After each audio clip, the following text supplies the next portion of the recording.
It's Tuesday, July 21st, 2026. You're listening to the DX Today AI Daily Brief. Today, Alibaba unveils a giant new model as China narrows the gap with America's top labs. Billions of dollars pour into the data centers, chips, and fiber-powering artificial intelligence. And Washington weighs a new watchdog for frontier AI. Let's get into it. We begin in China, where Alibaba has previewed its largest model yet. Qwen3.8 Max is a 2.4 trillion parameter multimodal system, and the company claims it ranks second only to Anthropic's flagship, Fable 5. The preview is already live on Alibaba's coding platforms, with an open weight release promised soon, letting developers download and adapt it freely. The launch lands just days after Moonshot's Kimi K3 and other Chinese releases, and it underscores how quickly the country is closing the gap with leading American labs, despite tight export controls on advanced chips. For developers worldwide, it means more powerful and cheaper alternatives to the Western giants. Now to the build-out. That surge in AI ambition needs somewhere to run, and in Texas, Hut 8 just locked in a landmark deal.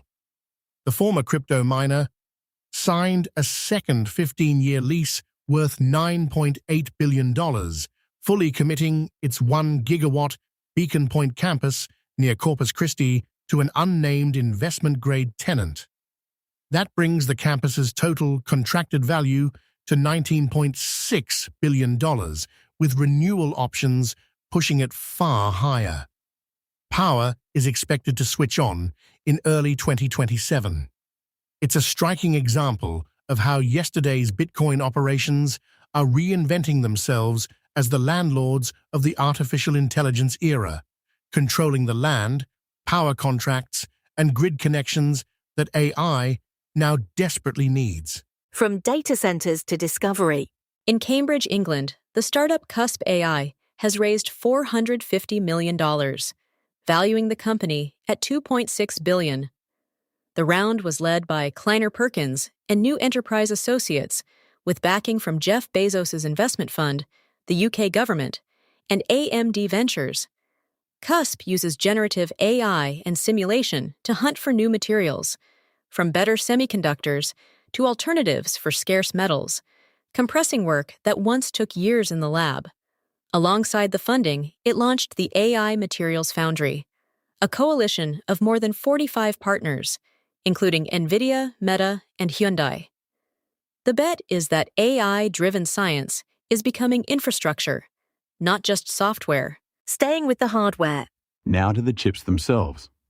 Etched, a startup building processes designed specifically for AI inference, is reportedly in talks for not one, but two funding rounds, one led by Jane Street, valuing it near $20 billion. Another led by Sequoia, closer to $10 billion. Founded in 2022 by a trio of Harvard dropouts, Etched bakes the popular transformer design directly into its silicon, promising faster, cheaper performance than Nvidia's general-purpose chips. It's a bold wager, roughly $1 billion in customer demand already signed, even though its first chip hasn't been commercially proven. Investors clearly believe the AI chip market is big enough for serious challenges. Back across the Pacific. China's drive for chip independence took a concrete step today. Zhipu, the Shanghai company now known as Z.AI, has completed a giant data center running entirely on Chinese-made chips, and it's begun partial operations. The 1 gigawatt hub, enough to power roughly 750,000 homes, will train the company's most advanced GLM models. It's a pointed answer to Washington's export controls, which have choked off access to Nvidia's fastest processors. Z.AI says it's on track to reach $1 billion in annual recurring revenue this year. For Beijing, the message is clear that the country intends to build its AI future on homegrown silicon. The chip race continues. And the appetite for Chinese chips is spilling into the markets. Changshin Memory Technologies, known as CXMT, drew staggering demand for its Shanghai public offering, with institutional orders topping the available shares by more than 500 times. The company is raising about $8.6 billion, one of China's largest tech listings.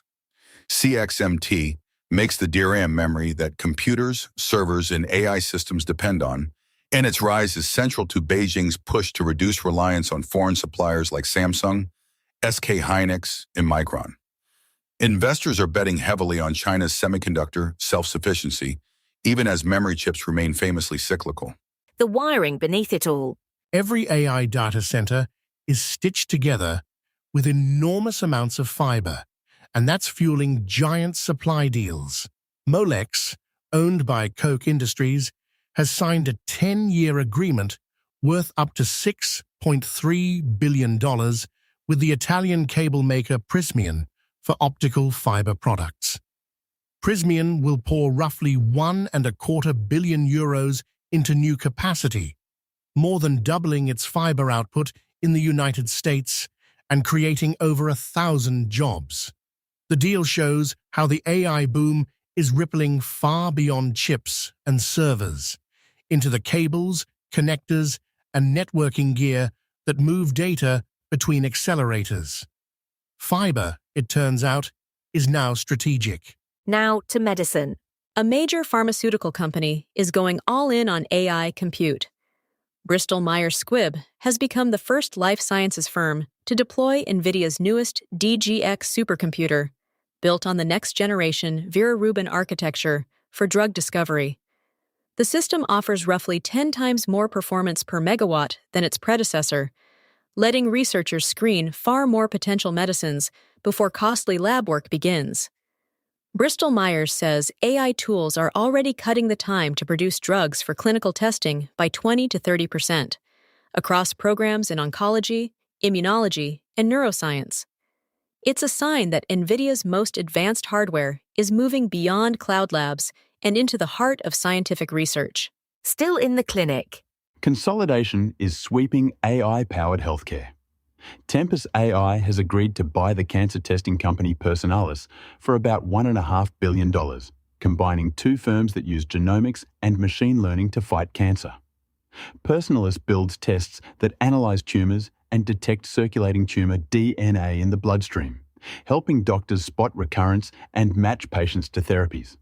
Tempus brings a vast library of clinical and molecular data used by hospitals and drug makers. Together, they could span diagnosis, treatment, and monitoring. The deal reflects a simple truth in clinical AI, that high-quality biological data can be more valuable than any single model. Turning to robotics. The money flooding into physical AI is reaching deep into the supply chain.